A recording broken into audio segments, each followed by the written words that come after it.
ada orang-orang yang akan mendapatkan keridhaan Allah yang tinggi, mendapatkan keuntungan besar di surga. Ada 5 golongan yang paling utama. Pertama, orang sabar. Makanya orang yang sabar itu saat masuk surga, itu disambut malaikat. Golongan sabar pertama yang disebut malaikat, itu info saja ya. Awas, ini rahasia di antara kita nih, hati-hati nih. Ya. Nanti ada ayat di Quran, golongan pertama yang disambut oleh malaikat di surga, dan surganya pun surga istimewa, dia boleh memasuki semua pintu surga, sampai menuju surganya yang paling tinggi. Jadi kalau saya gambarkan begini misalnya, ini di luar surga ya. Wallahu a'lam laisa kamitsli syai', tidak seperti apa yang Allah kemudian beritakan kepada kita. Lihat sini baik-baik. Ini misalnya ada tingkat paling bagus nih. Biasanya kan kalau ada yang level utama, melewati level yang biasa dulu kan? Yang biasa, kelas ekonomi, itu kan? Kemudian kelasnya naik lagi, ada kelas bisnis, ada kelas VIP, ada kelas VVIP, gitu kan? Nanti ada orang yang saat masuk surga, dia diperkenankan oleh Allah masuk ke semua level pintu ini sampai pintu yang tertingginya. Masuk, masuk, masuk, masuk, masuk. Setiap pintunya disambut malaikat. Dan kalimat pertamanya adalah mengucapkan selamat karena sabar. Siapa orang ini? Ialah ahli Al-Quran yang sabar saat di dunia untuk mendekat kepada Qurannya. Menghafal Quran, sabar, sabar. Sampai ketika dia masuk ke surga dengan kesabarannya, maka diperkenankan oleh Allah jika bapak ibunya beriman dan punya amal soleh, maka dia bisa menggandeng bapak ibunya. Menggandeng pasangan hidupnya, menggandeng cucu-cucunya, anak-anaknya, keturunan. Itu masuk surga, langsung disambut malaikat mengatakan, kalimat pertamanya, Salamun alaikum bima sabartum.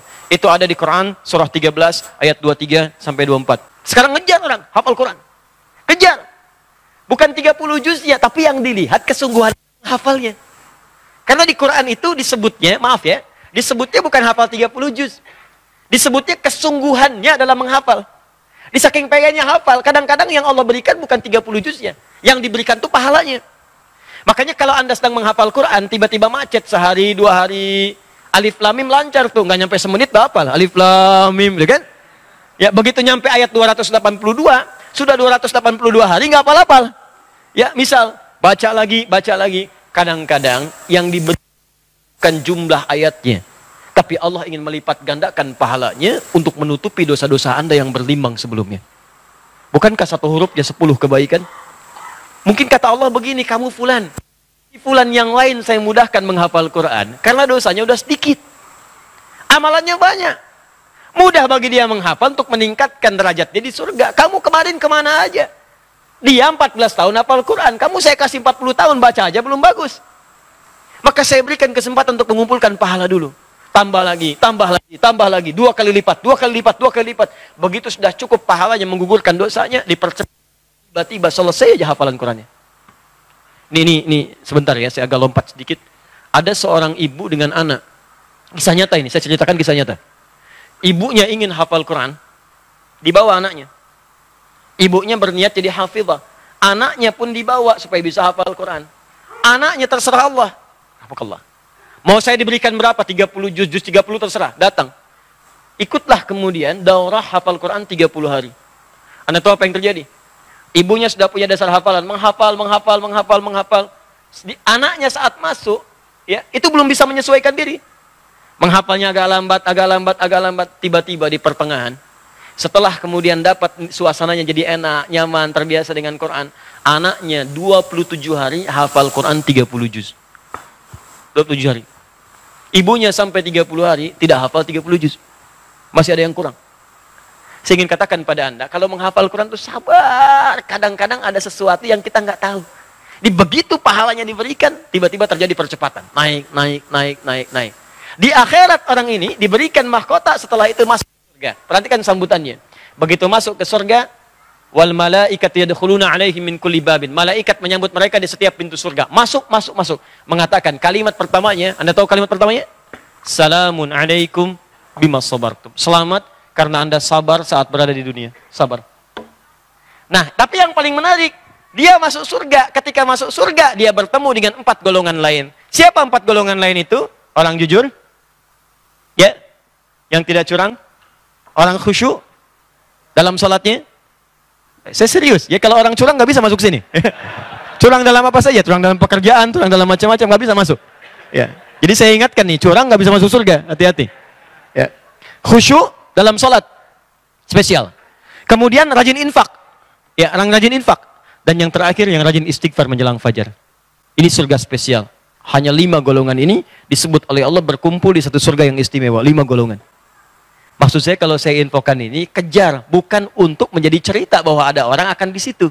Rumus tafsirnya kalau dikisahkan, artinya motivasi supaya kita termasuk di dalamnya. Alladzina yadhunnuna annahum mulaqu rabbihim wa annahum ilaihi raji'un.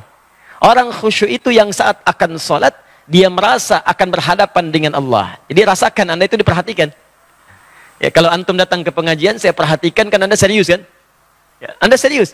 Nah sekarang kalau Anda sholat datang kepada Allah, Anda merasa dilihat Allah. Maka kalau Anda merasa dilihat Allah, pasti akan serius. Anda akan belajar bagaimana bacaan-bacaan yang baik. Jadi kalau orang nggak merasa dilihat Allah tuh asal saja, bacaan asal. Al-Fatihah ya segitu-gitu aja. Bacaan mau panjang, mau pendek, seakan tidak ada rasa peduli. Tapi kalau Anda merasa dihadapkan pada Allah, dan merasa diperhatikan oleh Allah, maka Anda akan perbaiki. Takut kalau nggak khusyuk, ya khawatir kalau nggak fasih bacaan. Antum akan menghadap kepada pimpinan di kantor. Ya, akan berhadapan dengan beliau. Bukankah Anda akan jaga kata-katanya? Anda akan atur sebaik mungkin. Nah sekarang Anda akan berhadapan dengan Allah. Saat kita akan beribadah, kita mengatakan na'bud. Ya anta'buda, engkau beribadah. Kita mau ibadah, na'bud. Hanya kepada Allah saja. Iyaka na'bud. Bukankah Anda mengatakan iyaka na'budu dalam salat? Iyaka na'budu, kami menyembahmu saja ya Allah. Kami ibadah. Nah, ka'annaka tarah fa illam takun tarahu fa innahu yarak. Nah, saat Anda mengatakan iyaka na'budu, ya Allah kami sedang beribadah, kami menyembah, rasakan Anda itu dilihat Allah, walaupun Anda tak mampu melihatnya saat itu. Jadi kalau Anda merasakan Allah melihat Anda, maka Anda akan semakin khusyuk dalam salat. Kemudian di akhirnya Allah katakan, wa annahum ilaihi raji'un, dan rasakan mereka menduga mungkin boleh jadi itulah salat terakhir yang Anda tunaikan dalam kehidupan.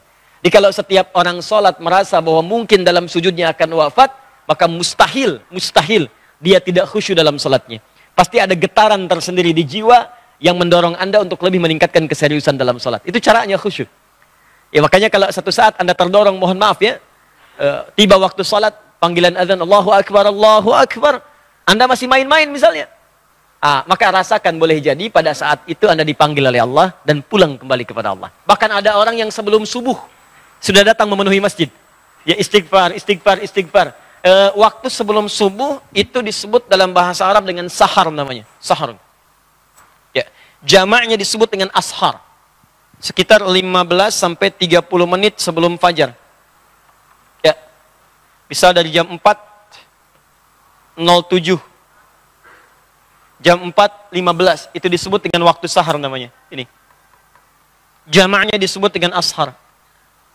Nah, dalam Al-Qur'an disebutkan ada kebiasaan penghuni surga itu yang sering istighfar di waktu sahar. Jadi kalau Anda ingin lihat ahli surga yang sedang beraktivitas di bumi, di antaranya kata Quran, lihat nih orang-orang ini yang sedang istighfar di waktu sahar menjelang subuh dan setelah tahajud. Jadi orang ini tahajud, selesai tahajud dia zikir, astagfirullah. Ada zikirnya Nabi Yunus, la ilaha illa anta subhanaka inni kuntu minadh dhalimin. Ada zikirnya Nabi Adam, Rabbana zalamna anfusana wa illam taghfir lana wa tarhamna lanakunanna minal khasirin. Ya, ada zikirnya Nabi Muhammad sallallahu alaihi wasallam, ya, astagfirullah. Allahumma antas salam, minkas salam, tabarakta ya dzal jalali wal ikram, la ilaha illallah wahdahu la syarika lah, lahul mulku wal hamdu wa huwa ala kulli syai'in qadir. Hadis Muslim nomor hadis 571 sampai 573. Intinya istighfar. Astagfirullah. Itu diabadikan di Quran di 2 surah, di 2 ayat berbeda. Satu Quran surah ke-51 ayat 18. Paling kanan pertengahan di mushaf. Ya, Anda bayangkan, saking paham mereka dengan waktu fajar, mereka nggak pengen terlambat. Sebelum fajar sudah datang. Ada orang tiap mau subuh datang. Dia ngerti subuh itu banyak nih, didengar langsung oleh Allah, disaksikan. Nggak mau terlambat, kayak tadi sembako di 437 nginep dari malam. Ada orang ingin mendapatkan ampunan Allah, dari sejak malam datang tahajud, sholat. Bahkan saking pengennya mendapat ampunan, sholatnya serius. Mencontoh Nabi, 1 rakaat sampai 100 ayat. Ya, ada yang 200 ayat, Masya Allah. Ada yang ayatnya aja gitu kan. Terus bacakan. Begitu datang sahar, astagfirullah. Nikmat, astagfirullah. Hadis qudsi mengatakan begitu orang ini mengatakan astaghfirullah, man istaghfara liya ghafartu lahu. Ghafartu lahu, maka aku akan ampuni semua dosa-dosanya pada saat itu. Itulah sahar.